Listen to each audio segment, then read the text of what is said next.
लिए ये जरूरी है कि किसी जो ये अवतल दर्पण है, अवतल दर्पण के लिए मुख्य अक्ष के मुआ लिखा है ना, मुआ मतलब मुख्य अक्ष, मुख्य अक्ष के समांतर यदि कोई प्रकाश किरण आपतित होती है तो वह कहाँ से होकर गुजरती है, मुख्य फोकस से होकर गुजरती है ना। मुख्य अक्ष के जिस बिंदु से होकर गुजरती है उसको हम मुख्य फोकस कहते हैं, ऐसा भी बोल सकते हो आप डेफिनेशन। अगर आपसे पूछा जाए मुख्य फोकस की डेफिनेशन क्या है, तो आप बोलोगे यदि कोई दर्पण के मुख्य जब कोई प्रकाश किरण मुख्य अक्ष के समांतर आपतित होती है तो वह परावर्तन के पश्चात मुख्य अक्ष के जिस बिंदु से होकर गुजरती है, जिस बिंदु से होकर गुजरती है या फिर गुजरती हुई प्रतीत होती है। गुजरती है मतलब अवतल दर्पण के केस में, और उत्तल दर्पण के केस में क्या होता है, गुजरती हुई प्रतीत होती है। उसको हम क्या बोलते हैं, उस बिंदु को क्या बोलते हैं, मुख्य फोकस बोलते हैं। मेरे ख्याल से ये डेफिनेशन क्लियर होगी। 2-3 बातें आपको याद रखना है, जो मुख्य फोकस से होकर गुजरती है और मुख्य फोकस से होकर गुजरती हुई प्रतीत होती है। फिर उसके बाद मुख्य अक्ष क्या होता है वो भी आपको याद रखना है ना। तो मेरे ख्याल से ये क्लियर होगी बात। इसके बाद अभी मुख्य फोकस फिर से अब वर्ड आएगा तो अभी देखेंगे अपन उसको। अभी के लिए आप नई स्क्रीन देखो, नई चीज देखो, ताकि आपको अगली स्लाइड समझ में आए। ये डेफिनेशन सारी हो गई है ना। अगली जो ये स्लाइड है, ये जो स्लाइड है ये आपको दिखाएगी कि प्रतिबिंब बनने के तथ्य क्या क्या है ना। एक बार इसको पहले तो देख लो आपके ये है क्या, फिर उसके बाद मैं समझा रहा हूँ कि किस तरह से है ये, है ना। अब देखो ये वाले पहले वाले उसमें आपको डायग्राम में दिख रहा है कॉनकेव मिरर। कॉनकेव मतलब होता है अवतल दर्पण, है ना। अवतल डायग्राम से भी आपको पता चल रहा होगा कि बाहर से पॉलिश की हुई है, उसका भीतरी पृष्ठ जो है वो परावर्तक पृष्ठ बन गया है, इसलिए ये अवतल दर्पण होगा। और ये वाला पृष्ठ में क्या करा, भीतर से पॉलिश कर दी है, इसका बाहरी पृष्ठ परावर्तक पृष्ठ है, इसलिए ये कौन सा दर्पण होगा, उत्तल दर्पण होगा। तो अब इस केस में क्या हो रहा है, देखो प्रकाश किरण आई, ये वाली प्रकाश किरण आती हुई दिख रही है ए से बी तक, और इन्होंने एरो भी बनाया हुआ है बड़ा अच्छा सा।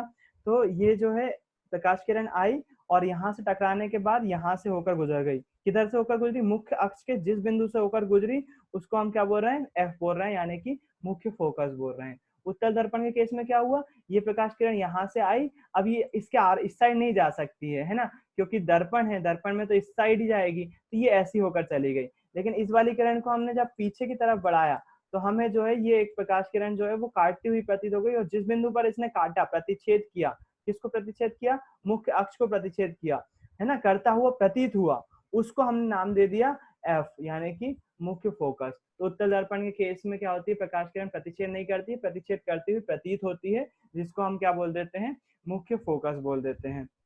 तो अवतल दर्पण हो गया और उत्तल दर्पण हो गया, ये इसका अच्छा, ये इसका पहला नियम है, इसको हम पहला नियम के नाम से जानते हैं। एक बार फिर से मैं नया बोर्ड लूंगा और उसको नए बोर्ड से समझाऊंगा आपको कि कैसे काम कर रहा है वो, कैसे किसको क्या बोलते हैं। तो मैं बात कर रहा था काय की, मैं भूल गया काय की बात कर रहा था मैं। बोरिंग हो रहा है क्या आज का, नींद आ रही भूमि? अवतल उत्तल, अवतल उत्तल की बात कर रहा था। अरे नहीं कुछ अरे नए बोर्ड, भूमि सोने मुख्य फोकस, क्या बोल रहा था, नए बोर्ड के लिए बोल रहे भैया। हाँ नया बोर्ड बना तो दिया मैंने, लेकिन इस पे बनाना क्या था। हाँ हाँ हाँ आगे आगे भूमि सोना नहीं, मैं फिर भूल जाऊंगा। अब जो बता रहा हूँ मैं आपको, प्रतिबिंब बनाना बता रहा हूँ कि दर्पणों से प्रतिबिंब बनता कैसे है। तो इसको बोलते हैं प्रतिबिंब बनने गलत लिखा गया है के तथ्य, है ना, इनको बोलते हैं प्रतिबिंब बनने के तथ्य। बनना ना पूरा यहाँ पर ना बनने के तथ्य, इनको बोलते हैं प्रतिबिंब बनने के तथ्य। प्रतिबिंब बनने के तथ्य क्या है, तथ्य मतलब रूल है, ये ऐसा होता है। 3 रूल हैं, बड़े इजी से रूल हैं। एक बार अवतल दर्पण के केस में देखते हैं, फिर उत्तल दर्पण के केस में देखेंगे, और आसानी से समझ में आ जाएंगे, आप ध्यान रखना, बहुत आसानी से समझ में आएंगे। तो सबसे पहले मैं एक अवतल दर्पण का केस ले रहा हूँ। अवतल दर्पण के लिए मैंने एक मिरर बनाया, मिरर बनाने के लिए गोला लिया और उसको काट दिया। फिर उसके बाद क्या करा, उसके कहाँ पॉलिश करूं, अंदर पॉलिश करूं कि बाहर, मुझे अवतल दर्पण चाहिए, अवतल दर्पण बाहर बिल्कुल सही, मुझे बाहर पॉलिश करना पड़ेगा, मुझे अवतल दर्पण चाहिए, तो बहुत सही, मैंने बाहर पॉलिश कर दी, मुझे अवतल दर्पण मिल गया। पहला रूल पढ़ रहे हैं अपन, है ना, फर्स्ट रूल। फर्स्ट रूल के लिए 2 मिनट रुको, इसको मेरे को आदत नहीं है इस साइड वाला बनाने के लिए, मैं अवतल दर्पण दूसरी साइड वाला बनाता हूँ। मेरे को जिसकी आदत है उसी पे ही करने दो, नहीं तो गड़बड़ होगा।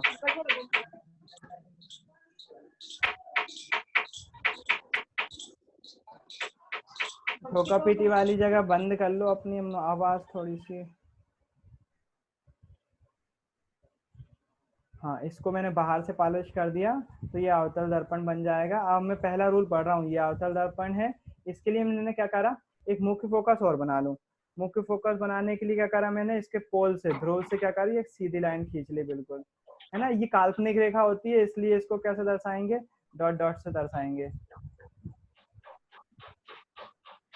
ये डॉट डॉट कर दिया मैंने, ये बना लिया मैंने मुख्य अक्ष। इसका ध्रुव कहाँ होगा, यहाँ पर होगा, है ना, जहां से होकर गुजर रहा है ये वाला पॉइंट जो है वो क्या होगा, ध्रुव होगा, परावर्तक पृष्ठ का मध्य बिंदु।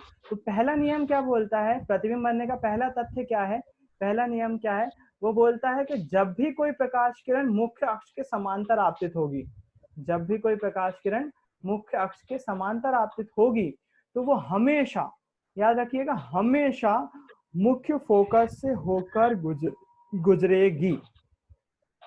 ये पहला नियम है कि जब भी कोई प्रकाश किरण मुख्य अक्ष के समांतर आपतित होगी तो वह हमेशा ही मुख्य फोकस से होकर गुजरेगी, हमेशा।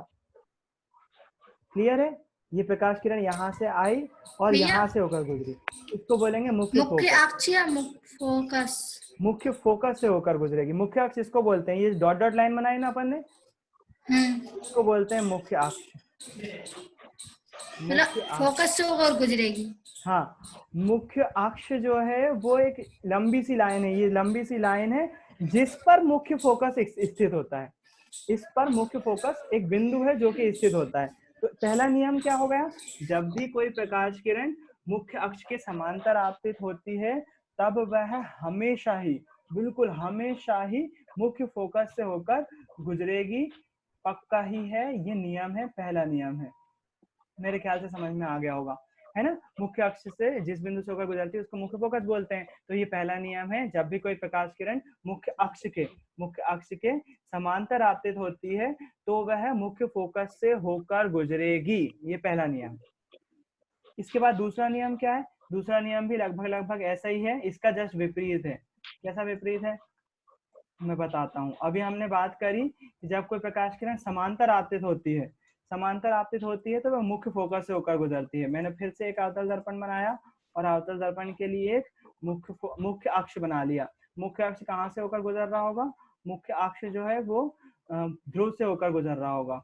ऊपर हो गई लाइन, बीच में कर लेते हैं, ये मुख्य फोकस से होकर, मुख्य ध्रुव से होकर गुजर रहा होगा, ध्रुव यहाँ पर है ना। और फिर से वही बात, ये काल्पनिक रेखा होगी, तो काल्पनिक रेखा होगी तो डॉट डॉट होगी इसमें, तो है ना। ये हालांकि इस पे ज्यादा फोकस नहीं रखते हैं लोग बाकी, इसको काल्पनिक रेखा बनाना है, ये रियलिटी में नहीं दिखाई देती है। आप अगर मिस भी करते हो, अगर गाड़ी लाइन भी खींच देते हो तो कोई दिक्कत नहीं है, डॉट डॉट खींचो तो ज्यादा अच्छा है। अब क्या हो रहा है, इसका विपरीत हो रहा है। विपरीत के पहला नियम बोलता है मुख्य अक्ष के समांतर आपतित हुई तो मुख्य फोकस से होकर गुजरेगी। दूसरा नियम बोलता है कि अगर मुख्य फोकस से कोई किरण आपतित हो जाए, मुख्य फोकस से कोई किरण आपतित हो जाए तो वह हमेशा कहां से होकर गुजरे, वो कैसी हो जाएगी, मुख्य अक्ष के समांतर हो जाएगी। जस्ट इसका उल्टा है। अभी अपन ने क्या बोला था, अभी बोला था, अब देखो एरो की दिशा बदल जाएगी। अब पहले जो है वो एरो की दिशा ऐसी थी, यहाँ से आई और यहाँ से होकर गुजर गई। अब एरो की दिशा बदल जाएगी, मतलब मुख्य फोकस से आ रही है और इस डायरेक्शन में जा रही है अब, है ना। मतलब अब दूसरा नियम क्या बोलता है, जब कोई प्रकाश किरण मुख्य फोकस से होकर जाती है तो वह मुख्य अक्ष के समांतर हो जाती है। देखो समांतर हो गई ना, दोनों के बीच में डिस्टेंस बराबर है हर जगह पर। तो पहला नियम क्या है, पहला नियम बोलता है जब कोई प्रकाश किरण मुख्य अक्ष के समांतर आपतित होती है तो वो मुख्य फोकस से होकर गुजरती है। और दूसरा नियम क्या बोलता है, दूसरा नियम बोलता है यदि वो मुख्य फोकस से होकर गुजर जाए तो वो कैसे हो जाती है, समांतर हो जाती है वो। जस्ट इसका अपोजिट है, जस्ट इसका उल्टा है दूसरा नियम। और तीसरा नियम तो बहुत इजी सा है, बहुत अच्छा सा है। तीसरा नियम फिर से देखते हैं। तो तीसरे नियम के लिए मेरे को फिर से एक गोला बनाना पड़ेगा और गोले को फिर से काटना पड़ेगा, क्योंकि मैं क्या बना रहा हूँ, अवतल दर्पण बना रहा हूँ। इसलिए कहाँ से पॉलिश करूंगा, बाहर से पॉलिश करूंगा। और अब मैं फिर से मुख्य अक्ष खींचूंगा। तो मुख्य अक्ष खींचने के लिए मुझे एक सीधी लाइन चाहिए, सीधी लाइन मैंने खींची, ये कहाँ से होकर गुजरेगी, ध्रुव से होकर गुजरेगी, गुजार दी मैंने। अब इसका मैं डॉट डॉट नहीं बना रहा हूँ, समझ जाना थोड़ा सा आप। ये वाला ध्रुव होगा बिंदु, ये वाला मुख्य फोकस होगा, यहाँ कहीं होगा मुख्य फोकस, एग्जैक्टली नहीं लिख सकते लेकिन अंदाजा लगा सकते हैं। और इससे जस्ट दुगनी दूरी पर क्या होगा, वक्रता केंद्र होगा, जिसकी डेफिनेशन अपन देख चुके हैं, है ना। तो तीसरे नियम के लिए वक्रता केंद्र आपको पता होना बहुत जरूरी है। वक्रता केंद्र क्या होता है ना। तो वक्रता केंद्र के केस में क्या बोल रहे हैं, अगर कोई प्रकाश किरण वक्रता केंद्र से होकर गुजरती है, अगर कोई प्रकाश किरण वक्रता केंद्र से होकर गुजरती है, तो जिस डायरेक्शन से वो आई है ना, वो उसी डायरेक्शन में वापस लौट जाएगी। मतलब इधर से आई और ऐसी की ऐसी वापस लौट जाएगी, उसका कोई परावर्तन नहीं होगा। अगर कोई प्रकाश किरण वक्रता केंद्र से होकर आती है, उसी डायरेक्शन में वापस भी लौट जाएगी, उसका कोई परावर्तन नहीं होगा। उसका परावर्तन उसी डायरेक्शन में हो जाएगा जिस डायरेक्शन से वो आई है। तो क्या इसी ऐसे ही होगा, ऐसा नहीं हो सकता क्या? अगर मैं इस प्रकाश किरण को अगर ऐसा बना दूं, तो क्या ये वक्रता केंद्र से होकर नहीं जा रही है? बिल्कुल जा रही है। और बिल्कुल इस केस में भी ऐसे ही होगा, ये यहाँ से आई और इसी डायरेक्शन में वापस आएगी, मतलब ऐसी आई और ऐसी वापस लौट जाएगी, इसी डायरेक्शन में वापस भी लौट जाएगी। तो जरूरी नहीं एक ही डायरेक्शन में हो, वो किसी भी डायरेक्शन में हो सकता है वो ऐसी आ जाए, यहाँ से आ जाए, ऐसा आ जाए, बिल्कुल कोने पे टकराए, दर्पण के बिल्कुल कोने पे टकराए। तो यहाँ पर भी ऐसे ही होगा, इस डायरेक्शन में आई है और इसी डायरेक्शन में वापस लौट गई, मतलब एक के ऊपर एक। आप एक काम करना, लेजर लाइट का भी अपन ने अगर उस पर चमकाएंगे, दर्पण पर किसी मिरर पर चमकाएंगे लेजर लाइट को, तो क्या होने वाला है, अगर बिल्कुल आप सामने रखोगे तो आप देखते हो आपके मुंह पे ही पड़ती है लाइट, वापस पड़ती है कि नहीं? ऐसा होता है। लेजर लाइट अगर आपने दर्पण मिरर पे चमकाई नहीं है तो चमका के देखना, लेजर लाइट बिल्कुल सामने जाती है और अगर सीधी रखोगे आप तो वापस आपके मुंह पर आती है, आपकी तरफ आ जाती है। सेम केस यहाँ पर भी होता है, जब कोई प्रकाश किरण वक्रता केंद्र से होकर गुजरती है तो वो बस उसी डायरेक्शन में जो है वो वापस भी लौट जाती है ना। तो ये तीसरा नियम होगा। 3 नियम कौन कौन से हो गए? जब कोई प्रकाश किरण मुख्य अक्ष के समांतर आती है तो वो मुख्य फोकस से होकर गुजरती है। दूसरा नियम, मुख्य फोकस से होकर गुजरती है तो वो मुख्य अक्ष के समांतर हो जाती है। फिर उसके बाद तीसरा नियम, जब कोई प्रकाश किरण वक्रता केंद्र से होकर गुजरती है तो वह उसी माध्यम में वापस भी लौट जाती है। ये 3 नियम है ना, सिंपल से समझ में आए होंगे मेरे ख्याल से। तो वो अब अभी हमने देखा अवतल दर्पण के लिए, अब देखते हैं उत्तल दर्पण के लिए कंडीशन क्या होती है। उत्तल दर्पण के लिए भी देख लेते हैं सारी कंडीशन। तो एक उत्तल दर्पण बनाते हैं भैया। उत्तल दर्पण के लिए फिर से एक गोला बनाया, गोले को हमने काट दिया। अब इसके बाद इसको पॉलिश करना है, तो बताइए कहाँ से पॉलिश करूं, अंदर से कि बाहर से? अंदर से। अंदर से। तो बस अंदर से हमने पॉलिश अंदर से। हाँ अंदर से पॉलिश कर दिया हमने। तो ये कौन सा दर्पण मिल गया? उत्तल दर्पण मिल गया, है ना, उत्तल दर्पण मिल गया। इसका फिर से हम मुख्य अक्ष बनाएंगे। मुख्य अक्ष ऐसा बनाते हैं, बना लिया। ये कहाँ से होकर गुजरता है? ध्रुव से होकर गुजरता है और वक्रता केंद्र से होकर गुजरता है। मैं फिर से बोल रहा हूँ, मैं डॉट डॉट फिर से नहीं बना रहा हूँ, चलो बना देता हूँ एक लाइन, लेकिन मैं ये भूल जाऊंगा बार बार, है ना, बार बार करना ज्यादा, ये काल्पनिक रेखा इसलिए डॉट डॉट बनाते हैं। इसको बोलते हैं ध्रुव। इसका वक्रता केंद्र और वक्रता त्रिज्या इस साइड होंगी, मतलब यहाँ पर होगा इसका वक्रता केंद्र और यहाँ कहीं होगा मुख्य फोकस। तो इसमें क्या होगा, अब इसमें प्रकाश किरण जब समांतर आपतित होगी ना मुख्य अक्ष के, तो वो इस साइड नहीं आ पाएगी बेचारी। क्यों नहीं आ पाएगी? क्योंकि इस साइड तो पॉलिश है। वो किस साइड जाएगी फिर? वो इस साइड जाएगी, ऊपर के साइड, क्योंकि ढलान उस साइड है ना। तो ढलान उस साइड है तो ये इस साइड परावर्तित होगी। मतलब क्या हुआ, ये प्रकाश किरण ऐसी आई और ऐसी होकर गुजर के चली गई। ये मैं आपको क्लास में दिखाऊंगा, बहुत अच्छे से देखिएगा प्रैक्टिकली, अभी समझ लो केवल। तो इस साइड चली जाएगी। तो अब इसने तो मुख्य अक्ष को कहीं काटा ही नहीं, तो फिर कैसे बनाएंगे हम मुख्य फोकस कैसे मिलेगा जब काट ही नहीं रही है? तो हम इसको काटने के लिए क्या करेंगे, इस लाइन को पीछे की तरफ बढ़ा देंगे, है ना। हालांकि वो गुजरी नहीं है लेकिन गुजरती हुई प्रतीत हो रही है, इसलिए हम बोलते हैं कि गुजरती हुई प्रतीत हो रही है। ये डॉट डॉट लाइन रहेगी, ये वाली भी दर्पण के पीछे बन रही है ना, इसलिए डॉट डॉट रहेगी। तो डॉट डॉट बना दिया हमने। अब इस बिंदु को, जहां पर इस बिंदु को काटा है इसने, इस बिंदु को हम बोल देंगे फोकस, है ना। तो अब इस केस में पहला नियम क्या होगा, उत्तल दर्पण के केस में प्रकाश किरण समांतर आपतित हुई और मुख्य फोकस से जाती हुई प्रतीत होती है, ऐसा बोल देंगे, जाती हुई प्रतीत होती है। ये पहला नियम हो गया उत्तल दर्पण के। अच्छा देखो, उत्तल दर्पण के केस में अगर ये नियम याद करने में तकलीफ भी हो रही है ना, तो कोई दिक्कत नहीं, कोई परेशानी नहीं है। उत्तल दर्पण का यूज जो है वो चैप्टर में बहुत कम होता है, केवल समझ में आना चाहिए। अगर समझ में आ रहा है तो ठीक, उत्तल दर्पण नहीं आ रहा है तो आप स्किप भी कर सकते हो, कोई दिक्कत नहीं है। चैप्टर में बहुत कम आता है उत्तल दर्पण के बारे में, लेकिन समझ लो तो अच्छा है, क्योंकि न्यूमेरिकल के लिए ये छोटी छोटी बातें मायने रखती हैं।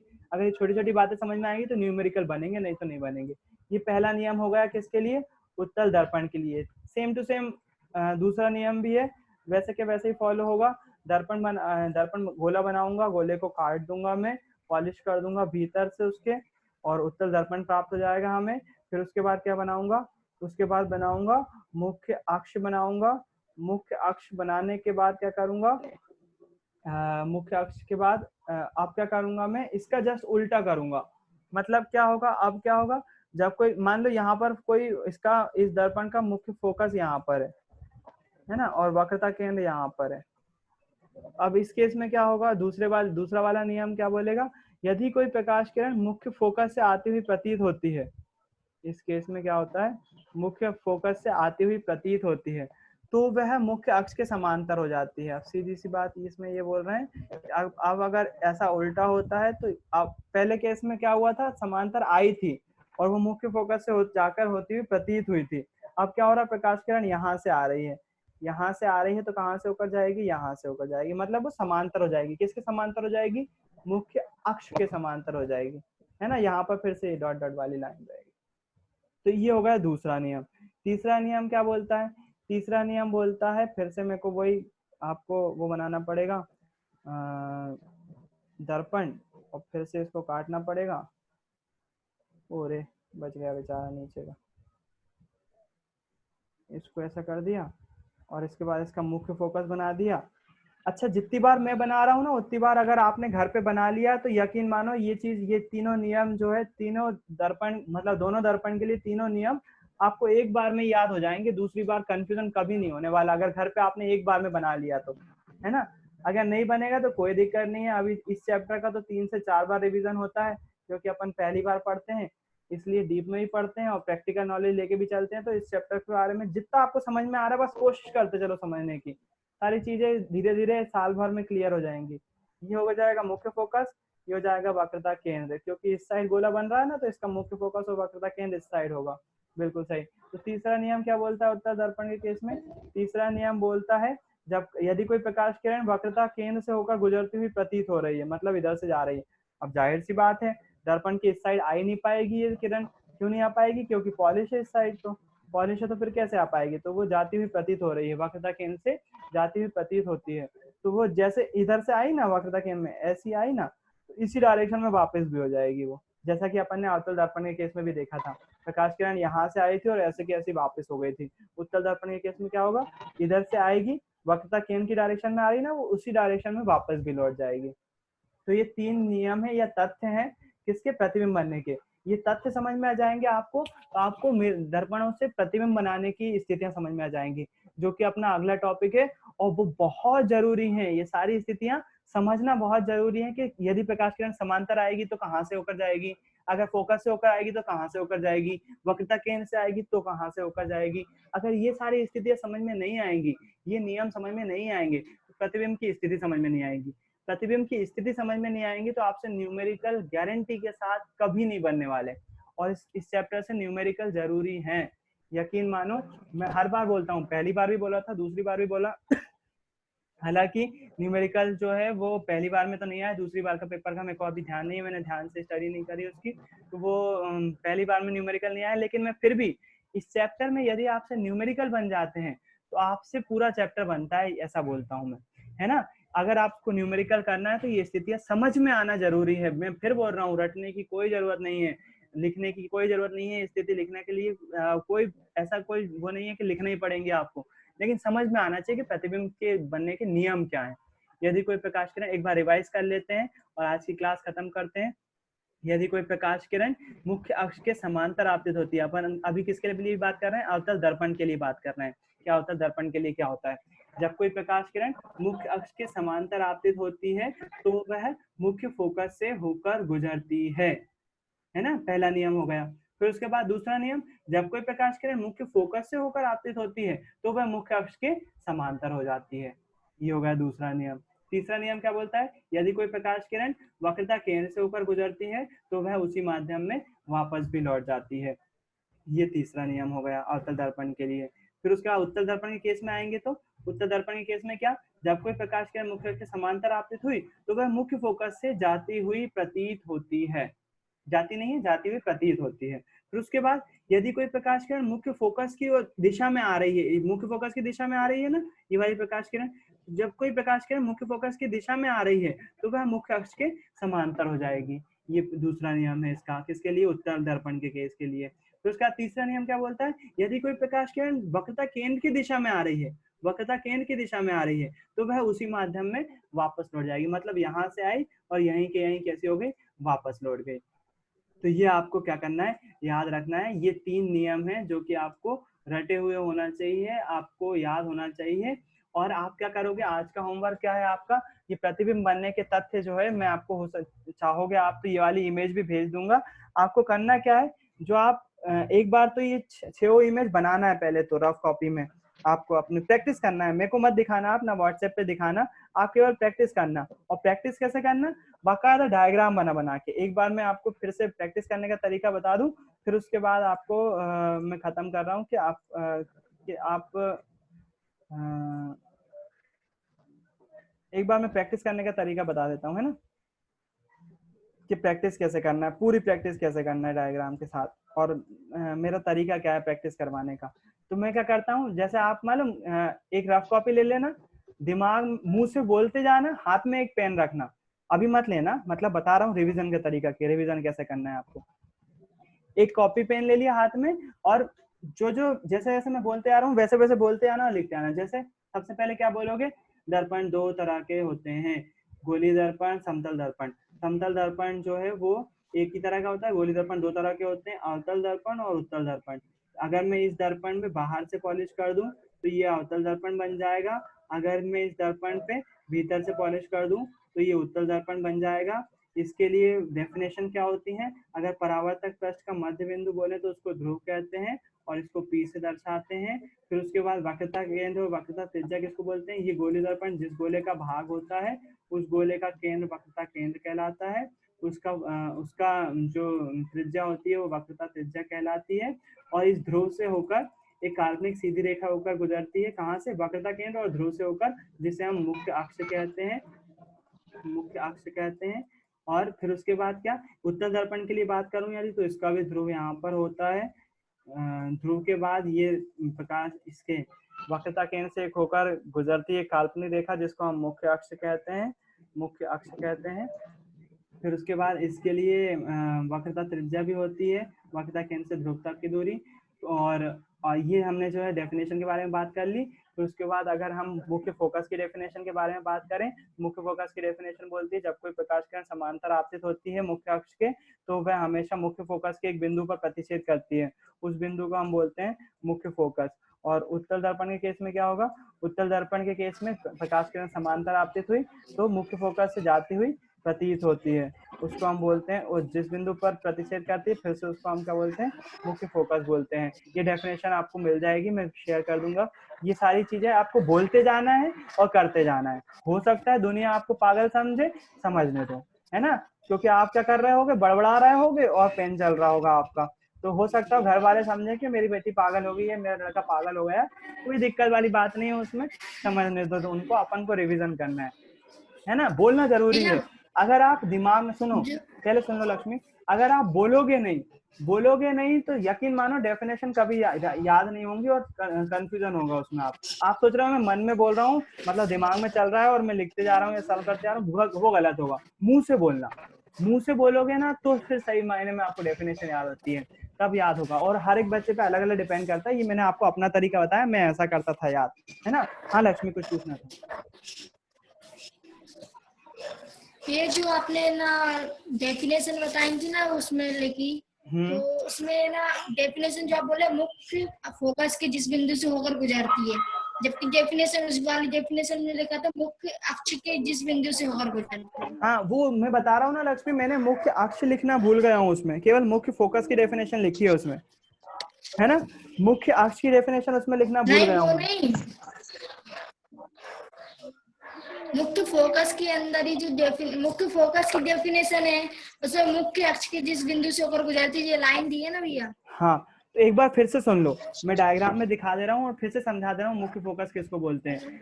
मुख्य फोकस के लिए हमको, जैसे मान लो ये दर्पण, मैं अभी उत्तल दर्पण का केस नहीं ले रहा हूँ, है ना। उत्तल दर्पण से क्या होता है, कंफ्यूजन होता है मुख्य फोकस की डेफिनेशन समझने के लिए, इसलिए मैं केवल अवतल दर्पण का केस ले रहा हूँ। ये कोई अवतल दर्पण है, ये इसका ध्रुव है, और यहाँ पर कहीं इसका वक्रता केंद्र भी होगा, और ध्रुव और वक्रता केंद्र से होकर जाने वाली काल्पनिक रेखा को हम मुख्य अक्ष बोलते हैं। यहाँ तक तो क्लियर है ना। इसको बोलते हैं मुख्य अक्ष। मुख्य अक्ष को हमने मैं फिर से बोल रहा हूँ, इसको डॉट डॉट डॉट बनाते हैं, क्योंकि ये क्या होती है, काल्पनिक रेखा होती है। हाँ, अब मैं क्या बोल रहा हूँ, मुख्य फोकस की डेफिनेशन यहाँ से शुरू होती है। जब कोई प्रकाश किरण मुख्य अक्ष के समांतर आपतित होती है, जब कोई प्रकाश किरण मुख्य अक्ष के समांतर आपतित होती है, तब वह परावर्तन के पश्चात मुख्य अक्ष के जिस बिंदु से होकर गुजरती है, मुख्य अक्ष के जिस बिंदु से होकर गुजरती है, उस बिंदु को मुख्य फोकस कहते हैं। अब समझ में आई? हाँ। फिर से एक बार रिपीट कर रहा हूँ, जब कोई प्रकाश किरण मुख्य अक्ष के समांतर आपतित होती है, तो परावर्तन के पश्चात मुख्य अक्ष के जिस बिंदु से होकर गुजरती है, उस बिंदु को मुख्य फोकस कहते हैं। मतलब मुख्य फोकस क्या है, एक बिंदु है जो कि कहाँ पाया जाता है, मुख्य अक्ष पर पाया जाता है, मुख्य अक्ष पर पाया जाता है। सही है ना? आप पहले फोकस बोल रहे थे, फोकस से होकर गुजरती है, इसलिए मैंने पूछा। अच्छा, वो जो लक्ष्मी बोल रहे हो आप, मैंने वो नियम में बोला है। देखो नियम में क्या है, नियम ये है, नियम ये बोलता है, दोनों चीजें अलग है। मुख्य फोकस की डेफिनेशन में मुख्य अक्ष का लिखना पड़ता है। नियम क्या बोलता है, नियम बोलता है जब कोई प्रकाश किरण, नियम ये बोलता है जब कोई प्रकाश, अब ये रफ बना रहा हूं मैं, समझ जाना थोड़ा सा। जब कोई प्रकाश किरण मुख्य अक्ष के समांतर आती है, तो वह हमेशा मुख्य फोकस से होकर गुजरती है, ये नियम बोलता है। तो आप शायद उन दोनों में कंफ्यूज हो गई होंगी, और अब मेरे हिसाब से क्लियर हो गया होगा वो मामला। जब कोई, ये नियम है, क्या नियम है, जब कोई प्रकाश किरण मुख्य अक्ष के समांतर आपतित होगी, तो वो हमेशा मुख्य फोकस से होकर गुजरेगी। जबकि मुख्य फोकस की डेफिनेशन में क्या बोलते हैं, मुख्य फोकस की डेफिनेशन में बोलते हैं जब कोई प्रकाश किरण समांतर आपतित होती है, तो वह मुख्य अक्ष के जिस बिंदु पर प्रतिच्छेद करती है, उस बिंदु को क्या बोलते हैं, मुख्य फोकस है ना। दोनों में अलग बात है, दोनों अलग अलग स्टेटमेंट है। मेरे ख्याल से डाउट क्लियर हो गया होगा। इसके बाद रिवीजन के लिए एक और बात है, वो आप क्या करना, जो नियम बताए हैं मैंने आपको, जो प्रतिबिंब बनने के नियम है, वो एक बार रिवाइज कर लेना। तो बाकायदा ऐसा डायग्राम बनाना, बोले एक अवतल दर्पण है, उसका एक मुख्य अक्ष है, जब कोई प्रकाश किरण समांतर आपतित होती है तो वह हमेशा मुख्य फोकस से होकर गुजरती है, बाकायदा एरो बनाना। बोलना इसका उल्टा भी पॉसिबल है। इसका उल्टा कैसा पॉसिबल है, अवतल दर्पण बनाया, अवतल दर्पण के लिए मुख्य अक्ष बनाया, बोले जब कोई प्रकाश किरण मुख्य फोकस से होकर जाएगी तो वो हमेशा समांतर हो जाएगी। ये कौन सा नियम हो गया, दूसरा नियम हो गया। फिर उसके बाद तीसरा नियम क्या बोलता है, तीसरा नियम बोलता है यदि कोई प्रकाश किरण वक्रता केंद्र से होकर जाएगी तो वह उसी माध्यम में वापस लौट जाएगी, मतलब यहाँ से आई और यहीं वापस लौट जाएगी। तो ये चीज आपको जो है बोल बोल के प्रैक्टिस करना है। जैसे बोल बोल के प्रैक्टिस करोगे आप, तो बिल्कुल आपके नियम कंठस्थ हो जाएंगे और नियम जो है वो बिल्कुल फिक्स हो जाएंगे, आपको कोई दिक्कत नहीं होगी उसमें फिर, है ना। तो ठीक है, आज के लिए बस इतना ही रखते हैं। ये प्रतिबिंब बनने के तथ्य थे, कल देखेंगे प्रतिबिंब बनने की स्थितियां। तो बस आज के लिए